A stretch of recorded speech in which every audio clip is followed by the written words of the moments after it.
আচ্ছা তোর কোদরে সুকো ভালো কাজ ব্রেক দে ওই যে কান্দা ফুটা গুদু তুই সব কইছে হ্যাঁ তুই কান্দা ফুটা ওই যে কান্দা ফুটা গোল দিন এই দাম দে তোর ফুতে যে আমার এত সমদন লাগাছে কি লিয়া কো বারবার একটা জিনিস তোর বুঝা দেওয়া লাগে একবার যদি তোর একটা জিনিস তোর একবার বুঝা দ্বিতীয়বার বুঝা লাগতো না ঠিক আছে এই যে কি এই কান্দা ঢোয়াবি এই কান্দার মধ্যে আইন আটকে রাখবি কি করবি বাবু বাইর করিস না হ্যাঁ ব্রেনের ভিতরে মাথা হেলাইবি যে মামা যে কইছে কেমনে কইছে আমি কেমনে করতাম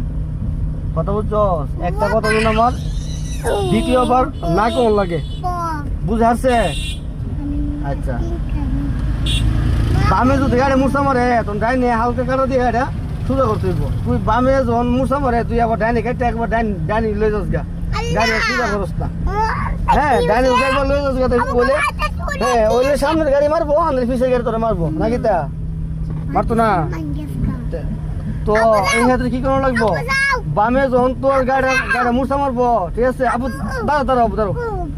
তখন গাড়ি হালকা ডাইনি কেটে গাড়ি সোজা করবি সোজা করলে ডাইন মতো না বুঝা আসছে হ্যাঁ ব্রেক আর এক্সেলেটর ঠিক আছে এই ডাইন ফোটা তুই একটু টাকবি হ্যাঁ এখন তোর বামে একটা মুসাইছ টানিও গেছ যাওয়ার পরে ফুল কাটছ কাটার পরে তুই আবার গাড়ি সোজা করবি তখন কোন দিকে কাটতেইব ডাইন দিকে কাটতেইব বাম দিকে যখন টার্নিং কাটবি গাড়ি সোজা করতে গেলে আবার বাম দিকে ডাইন দিকে স্ট্যান্ডে কাটতেইব ঠিক আছে তখন কি করবি ব্রেকের মধ্যে চাপ দিয়া স্ট্যান্ডটা সোজা করবি যদি ব্রেকের মধ্যে চাপ না দেস ঠিক আছে তাহলে কিন্তু গাড়ি কোন দিকে যাইব তুই কন্ট্রোল করতে পারতি না তোর নিয়ন্ত্রণের বাইরে যাইব ঠিক আছে হ্যাঁ তাইলে মনে করছিস তুই